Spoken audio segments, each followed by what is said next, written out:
Deixe-me apresentar você. Capítulo 3. Singularidade. Comece hoje a receber o amor. O Senhor disse a Samuel: Até quando você irá se entristecer por causa de Saul?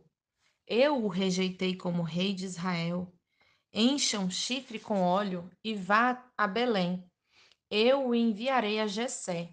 Escolhi um de seus filhos para fazê-lo rei. Samuel, porém, disse: Como poderei ir? Saul saberá disto e me matará. O Senhor disse: Leve um novilho com você e diga que foi sacrificar ao Senhor.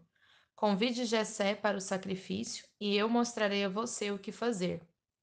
Você irá ungir para mim aquele que eu indicar. Samuel fez o que o Senhor disse. Quando chegou a Belém, as autoridades da cidade foram encontrar-se com ele, tremendo de medo, e perguntaram: Você vem em paz? Respondeu Samuel: Sim, venho em paz. Vim sacrificar ao Senhor. Consagrem-se e venham ao sacrifício comigo. Então ele consagrou Jessé e os filhos dele e os convidou para o sacrifício. Quando chegaram, Samuel viu Eliabe e pensou: Com certeza este aqui é o que o Senhor quer ungir.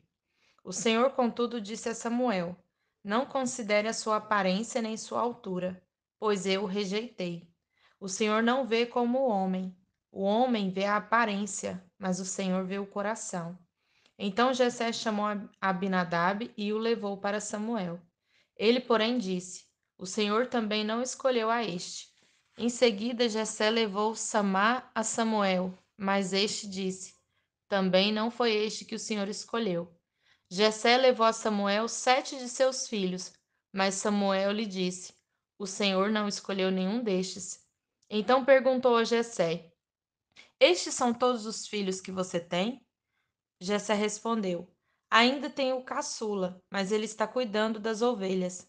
Samuel disse: Traga-o aqui. Não nos sentaremos para comer enquanto ele não chegar. Jessé mandou chamá-lo e ele veio. Ele era ruivo, de belos olhos e boa aparência. Então o Senhor disse a Samuel: É este. Levanta-se e unja-o. 1 Samuel 16, 1 ao 12. Reconheça que você é amada. Ao longo de todo este capítulo, vamos falar sobre episódios da vida de alguém que reconhecia sua singularidade e tinha sua identidade firmada em Deus. Davi. Com certeza você já ouviu relatos sobre seus grandes feitos. Porém, mesmo conhecendo a história de Davi, o improvável, às vezes nós ficamos impressionadas com as pessoas que Deus está usando ou achamos que ele nunca poderia nos usar. Acabamos nos esquecendo de que o Senhor tem uma perspectiva diferente da nossa. Ele olha de dentro para fora. Os mais improváveis, aqueles que não vemos o menor sentido em ocupar a posição que ocupam, aqueles que foram esquecidos, rejeitados, humilhados. Nosso Deus é especialista em usar de forma singular e poderosa justamente os que estão às margens da sociedade, escondidos por detrás das malhadas. Deus pode odiar o que você faz e, mesmo assim, amar você intensamente. Seu coração e o modo como você reconhece o amor de Deus determinarão até onde você irá. Esse era o segredo de Davi, o coração. Precisamos ser desenvolvidos no secreto e adquirir a maturidade de filhos que compreendem quanto são amados pelo Pai. É isso que Deus deseja fazer com você hoje, ainda que seja com o nosso entendimento humano limitado. Devemos reconhecer, receber e aceitar o amor do Senhor por nós. Davi entendeu isso, mesmo com todos os obstáculos e guerras que travou. No final do dia, ele tinha certeza do amor de Deus. Sabe, ninguém nos conhece tão bem quanto Deus. Além de saber tudo sobre nós, inclusive os nossos erros, Deus ainda nos aprova e nos aceita. Ele não concorda com o nosso comportamento errado, mas está comprometido conosco como seus filhos. Talvez você ainda não tenha recebido o amor de Deus, porque pensa que é impossível que Ele ame você com seus defeitos e pecados. Você precisa entender que Deus pode odiar o que você faz e, mesmo assim, amar você intensamente. Jessé não se esqueceu de você. Ele a colocou nos processos de Deus para forjar sua transformação de pastor de ovelhas a matador de gigantes e rei de Israel. Acredite que Deus ama você. Ele não espera até que estejamos aperfeiçoados para nos amar. Ele nos ama incondicional e completamente o tempo todo. Ele a ama no lugar onde você já está. Ele não espera você chegar ao topo, ao local de destaque, ao palácio. Ele ama você por detrás das malhadas, cuidando das ovelhas, ou onde quer que você esteja. Precisamos crer e receber esse amor incondicional.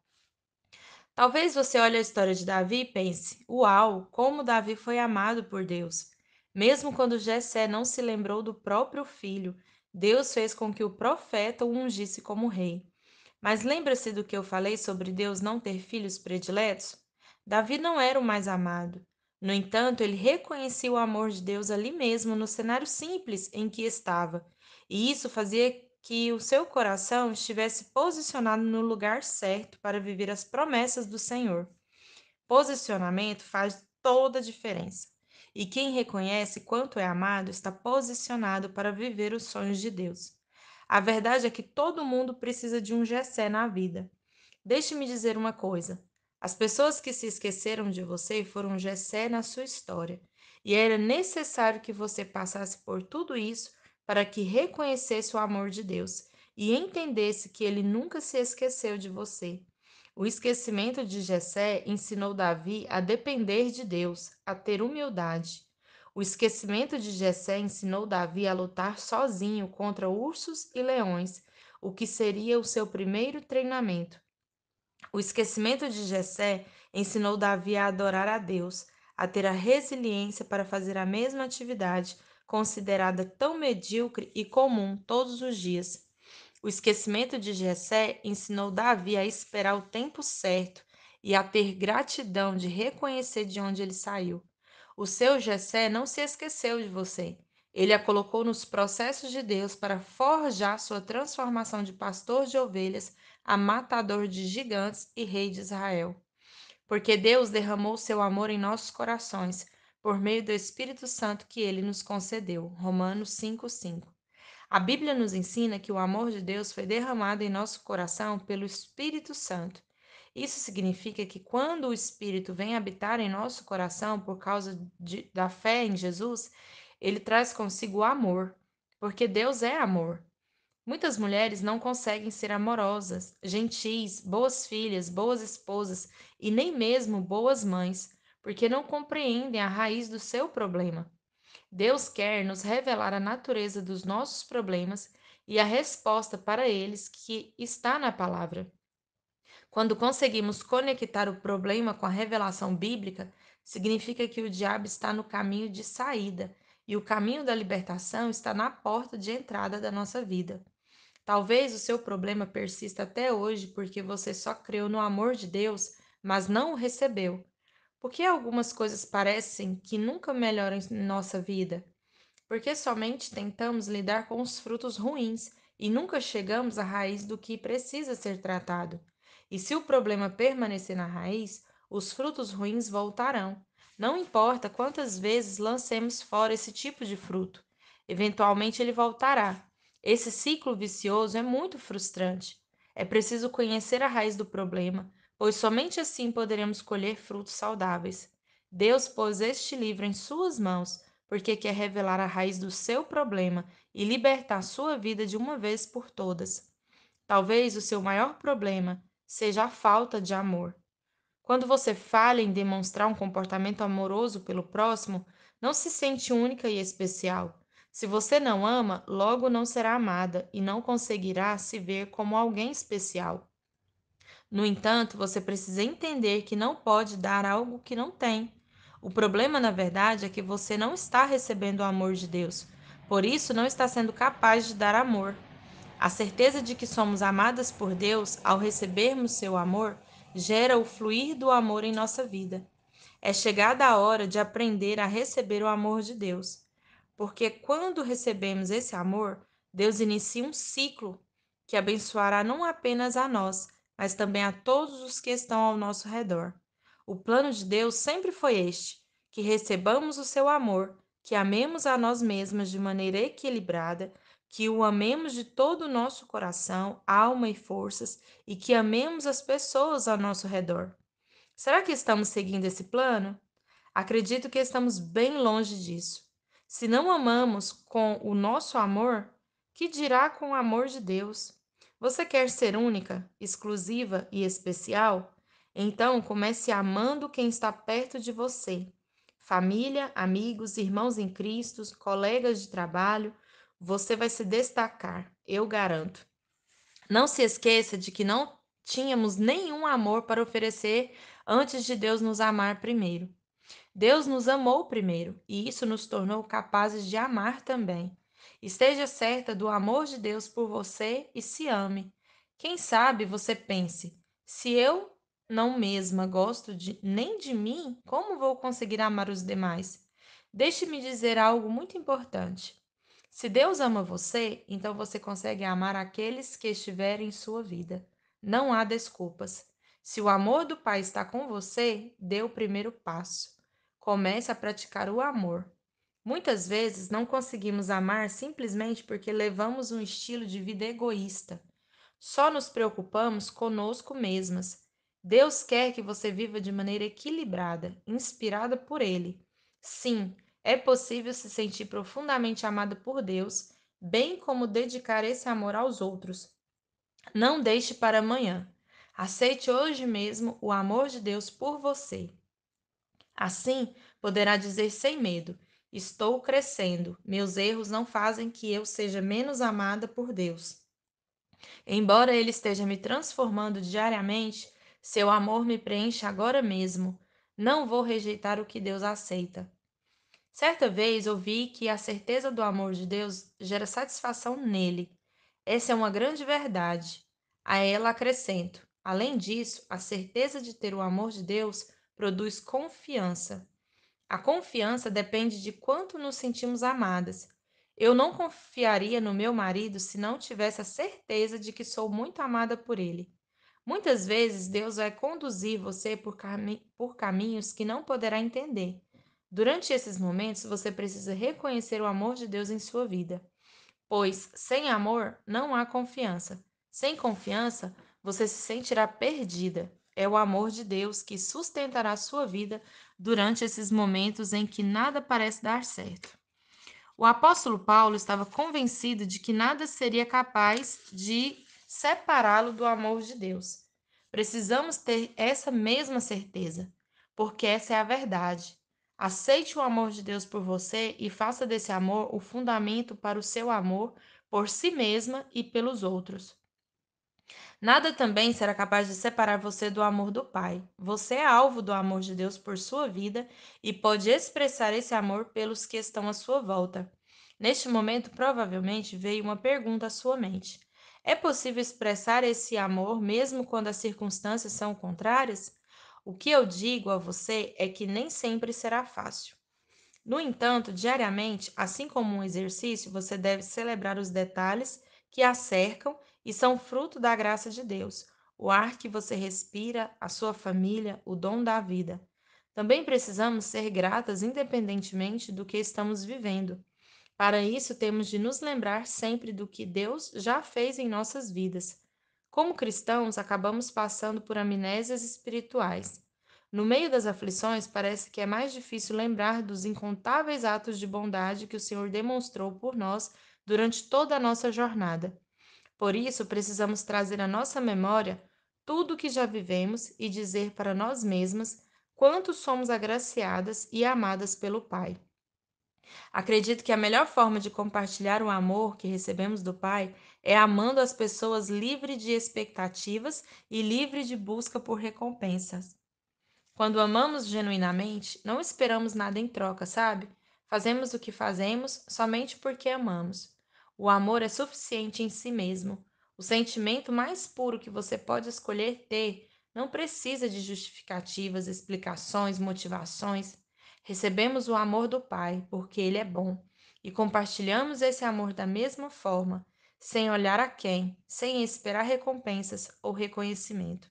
Mesmo que ainda não sinta que tem amor pelas pessoas ao seu redor, Você pode exercitar atitudes de amor, e assim o sentimento começará a fluir do seu coração. Como? Elogie alguém, faça uma surpresa, libere palavras de vida, ore pelas pessoas. É simples. Imite o próprio amor que veio à Terra. Sempre pergunte a si mesma: o que Jesus faria nesta situação? Agora é sua vez. Escreva uma carta para Deus. Escreva sobre o que a impedia de aceitar o amor de Deus por você, e a partir deste momento, tenha certeza de que você recebeu o amor dele. Faça uma declaração real e sincera, um compromisso de que você irá aceitar o amor do Pai. Reconheça que você não é o que faz. Se realmente desejamos ter sucesso em ser únicas, precisamos compreender o que nos justifica diante de Deus.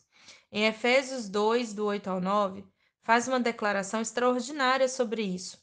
Pois vocês são salvos pela graça por meio da fé, e isto não vem de vocês, é dom de Deus, não por obras para que ninguém se glorie. Com isso, podemos facilmente concluir que as nossas qualidades não podem fazer que Deus nos ame mais, nem os nossos defeitos podem fazer com que Deus nos ame menos. Simples assim. Nossas qualidades não podem fazer com que Deus nos ame mais, nem os nossos defeitos podem fazer com que Deus nos ame menos. Davi fez muitas coisas que inspiram gerações e gerações. Ele matou Golias, venceu inúmeras batalhas, foi fiel, humilde e obediente em várias situações. Mas Deus não o amou mais por nenhum desses feitos. Davi também teve seus momentos de erros, assim como eu falei no início do capítulo. Porém, Deus não o amou menos por nenhum de seus pecados. Em nenhum momento Deus deixou de amá-lo, assim é conosco. O problema é que muitas vezes não reconhecemos esse amor. Quero deixar claro que o amor exagerado de Deus por nós não é uma muleta para o pecado, mas um impulso para a santidade. Assim como não entender o amor exagerado de Deus por nós se torna uma trava no nosso destino e resulta em uma vida inferior àquela a que foi sonhada pelo nosso Pai. O amor exagerado de Deus por nós não é uma muleta para o pecado, mas um impulso para a santidade. Muitas mulheres gastam uma parte considerável da vida, talvez a vida inteira, se sentindo mal sobre si mesmas, porque o mundo parece nos dizer o tempo todo que o nosso valor está ligado àquilo que fazemos. Sempre alguém se aproxima para perguntar coisas como: o que você faz para ganhar a vida? É muito comum que os pais comparem o desempenho das crianças. O filho do vizinho só tira nota boa. Seu primo é tão educado, por que você não é como ele? Com isso, essas crianças vão crescendo com o peso gigantesco de ter que suprir as expectativas dos outros. Quando se tornarem adultas, pensarão que somente serão aceitas pelos outros e até por Deus se fizerem algo muito importante. Esse tipo de comparação só deixa as pessoas esgotadas, exaustas, confusas, em alguns casos até mentalmente doentes. É por isso que os consultórios de psicologia e psiquiatria estão sempre lotados. No fundo, essas pessoas só querem desabafar, abrir o coração para alguém que as entenda sem tecer uma rede de críticas. Querem se sentir acolhidas, como não receberam a afirmação de seus pais ou familiares na infância. Sentem-se profundamente imperfeitas e insuficientes na vida adulta. Isso pode começar ainda na pré-adolescência, e se esse sentimento de falta de amor for persistente, pode causar danos terríveis por toda a vida. No entanto, Deus tem algo muito maior para nós, pois não temos um sumo sacerdote que não possa compadecer-se das nossas fraquezas, mas sim alguém que, como nós, passou por todo tipo de tentação, porém sem pecado. Assim, aproximemo-nos do trono da graça com toda a confiança, a fim de recebermos misericórdia e encontrarmos graça que nos ajude no momento da necessidade. Hebreus 15:16. Existem algumas palavras-chave neste texto: compadecer, graça, confiança, receber e misericórdia. Aqui vai a verdade maravilhosa que irá transformar a sua vida. Jesus entende você. Ele nos entende e se compadece até quando não entendemos a nós mesmas, porque ele vê o que está por trás de tudo. As pessoas só veem o que fazemos. Jesus sabe por que fazemos. Ele olha em nossos olhos e se lembra de todas as feridas e dores emocionais que sofremos no passado.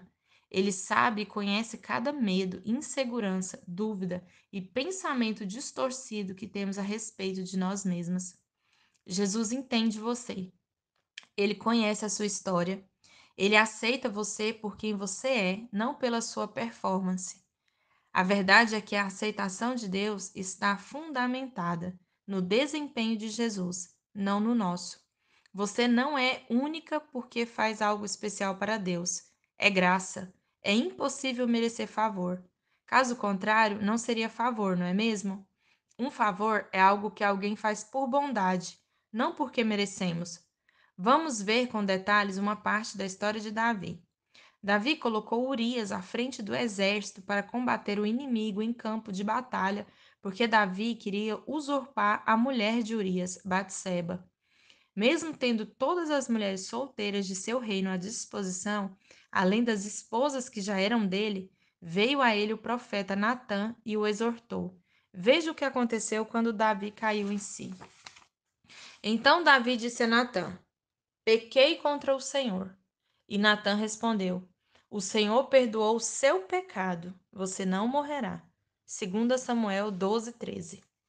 Davi recebeu a graça imerecida de Deus.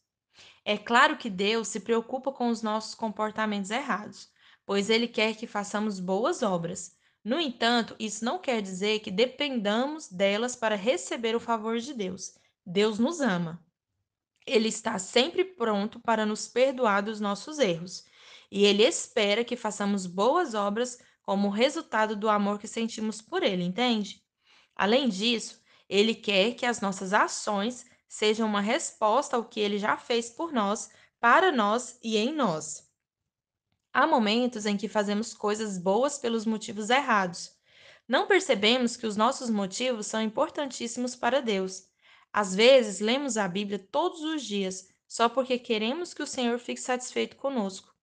Ao agir assim, a leitura se torna um fardo insuportável. E no primeiro dia em que não conseguimos cumprir esse objetivo, nós nos sentimos culpadas. Por quê? Porque estamos lendo a palavra de Deus com a intenção errada. A nossa motivação precisa ser inspirada pelo Espírito, que vivifica tanto o estudo da Bíblia quanto a busca pela presença de Deus. Você precisa começar a ler pelos motivos certos. Deus já conhece a Bíblia, então você não precisa ler para ele. Leia para você mesma. Só assim você saberá o que Deus quer que você faça. A leitura de apenas um versículo com a compreensão somada à prática é mais importante do que ler 10 capítulos e não se lembrar de nada no dia seguinte. Cuidado para não ficar tão envolvido em fazer e terminar se esquecendo de ser. Somos chamados de seres humanos porque devemos ser. Caso contrário, seríamos chamados de fazeres humanos. Lembre-se de que precisamos também guardar nosso coração. Precisamos ter muito cuidado com necessidades que possam se tornar desenfreadas. Eu sou muito adepta de conhecer, de aprender tudo o que puder, mas não permito que a minha educação faça de mim uma pessoa orgulhosa. Deus não nos usa porque somos instruídas, mas porque o nosso coração está voltado para Ele. Você pode ter uma voz linda e cantar muito bem. Contudo, Deus não irá usar você por causa da voz. Para Deus, o que importa mesmo é o seu coração. Guarde o seu coração. Eu já estudei tanto, fiz 2 graduações, Direito e Sociologia. Tinha semestre em que eu pagava 14 cadeiras na universidade. Quando uma delas entrava em greve, todo mundo reclamava. Eu dava glória a Deus, porque seria um tempo para descansar a mente. Depois inventei de fazer uma pós-graduação antes de terminar a graduação. Eu era a única aluna não graduada que fazia pós-graduação. Eles me aceitaram por causa do meu currículo. Mas nada do que eu estudei fez Deus me usar mais ou menos. Deus não nos usa por causa da nossa instrução, ele nos usa por causa do nosso coração. Eu acredito que o que fez a diferença na minha vida, o que fez o favor de Deus me alcançar, foi quanto eu o amava, quanto queria servi-lo, quanto fui capaz de abrir mão de tantos sonhos por ele. Para de se sentir condenado e fracassado o tempo todo por causa do seu desempenho. Em vez de ficar olhando o que está errado em você, comece a desenvolver um relacionamento com Deus. Há muitas mulheres que, quando vão orar, passam a maior parte do tempo contando para Deus quantos são terríveis e gastam tempo se lamentando por serem assim. Aí, no final, prometem melhorar, porém nunca conseguem. Romanos 8:1 diz que já não há condenação para os que estão em Cristo Jesus. Portanto, pare de querer estar certo o tempo todo em tudo. Saiba quem você é em Deus e permita que Ele ajude você a fazer pelos motivos certos. Se você ficar pensando que Deus aceita você pelo que você faz, quando falhar, se sentirá sempre rejeitada. Por isso, cuide bem do seu coração e reconheça que você não é o que faz. Guarde o seu coração no Pai, e ele agirá em você e através de você. Reconheça a voz correta. Davi disse a Saul: Ninguém deve ficar com o coração abatido por causa desse filisteu.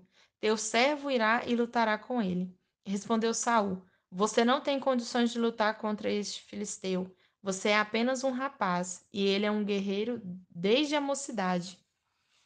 Davi, entretanto, disse a Saul: Teu servo toma conta das ovelhas de seu pai. Quando aparece um leão ou um urso e leva uma ovelha do rebanho, eu vou atrás dele, dou-lhe golpes e livro a ovelha de sua boca. Quando se vira contra mim, eu pego pela juba e lhe dou golpes até matá-lo. Teu servo pode matar tanto um leão e um urso. Esse filisteu incircunciso será como um deles, pois desafiou os exércitos do Deus vivo. O Senhor que me livrou das garras do leão e das garras do urso me livrará das mãos deste filisteu. Diante disso, Saul disse a Davi: Vá e que o Senhor esteja com você. Então Saul vestiu Davi com sua própria túnica, colocou-lhe uma armadura e um capacete de bronze na cabeça. Davi prendeu sua espada sobre a túnica e tentou andar, pois não estava acostumado com aquilo. E disse a Saul: Não consigo andar com isto, pois não estou acostumado. Então tirou tudo aquilo e em seguida pegou o seu cajado, escolheu no riacho 5 pedras lisas, colocou-as na bolsa, isto é, no seu alforje de pastor, e com sua tiradeira na mão, aproximou-se do filisteu. Enquanto isso, o filisteu, com seu escudeiro à frente, vinha se aproximando de Davi. Olhou para Davi com desprezo, viu que era só um rapaz ruivo de boa aparência e fez pouco caso dele. Disse ele a Davi: Por acaso sou um cão para que você venha contra mim com pedaços de pau? E o filisteu amaldiçoou Davi, invocando seus deuses, e disse: Vem aqui e darei sua carne às aves dos céus e aos animais do campo. Davi, porém, disse ao filisteu: Você vem contra mim com espada, com lanças e com dardos, mas eu vou contra você, em nome do Senhor dos Exércitos, o Deus dos exércitos de Israel, a quem você desafiou. Hoje mesmo o Senhor o entregará nas minhas mãos, e eu o matarei e cortarei a sua cabeça. Hoje mesmo darei os cadáveres do exército filisteu às aves do céu e aos animais selvagens, e toda a terra saberá que há Deus em Israel.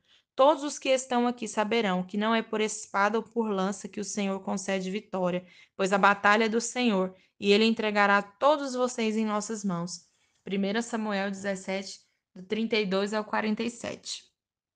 Nesse trecho que lemos é contada a história da batalha entre Davi e Golias, um gigante que estava ameaçando a todos e foi vencido pelo mais improvável entre os homens. Todos duvidaram dele quando afirmou que lutaria contra o gigante.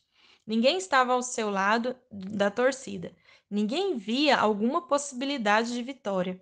O rei Saul, tentando ajudar, mandou Davi vestir trajes de guerreiro reais. No entanto, Davi sabia que nenhuma armadura era capaz de vencer a guerra. Só o Senhor poderia fazer dele um vencedor. Sabe, algumas pessoas vão querer colocar você na armadura deles. Elas vão achar que tem todas as respostas e fórmulas de que você precisa. Conselhos e orientações são muito importantes ao longo da vida, mas você tem que discernir bem qual voz irá ouvir. Talvez você possa estar pensando: mas como eu vou identificar a voz correta, a voz de Deus? Se você já me viu pregar algumas vezes, com certeza sabe como é a minha voz e o sotaque nordestino que ecoa enquanto eu falo. Se me ouvisse Mesmo de longe, reconheceria, certo? Com Jesus acontece da mesma forma. Invista tempo em conhecê-lo, em ter intimidade com ele, que será simples identificar sua voz e saber o que fazer. Davi trocou uma armadura, a armadura do rei, por um cajado, 5 pedras e uma tiradeira. Agora, por que ele pegou 5 pedras?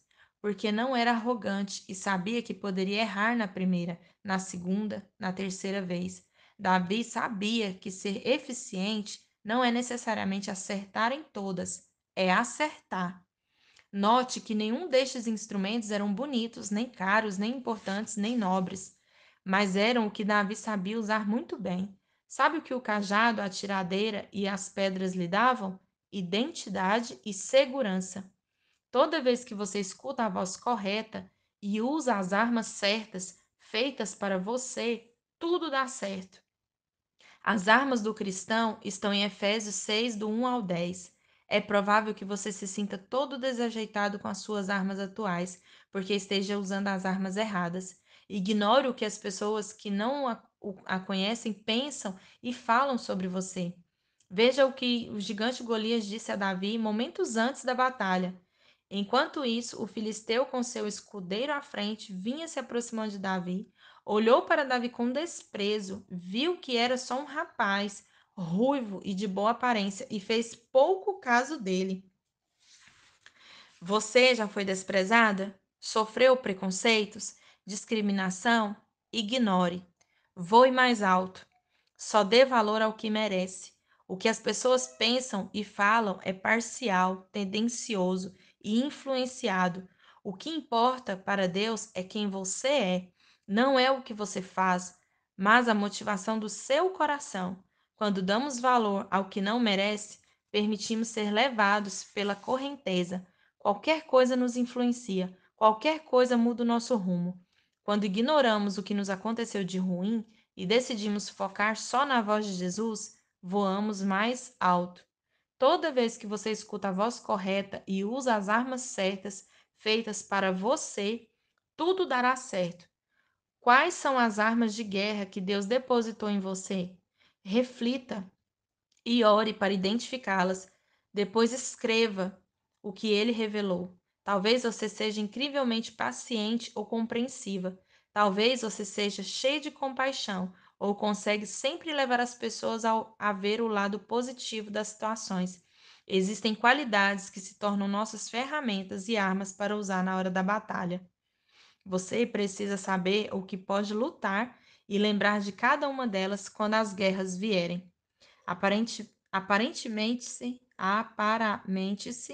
Desculpa, aparamente-se com tudo aquilo que o Senhor disponibilizou para você. Vença a guerra e alce voos até agora inimagináveis.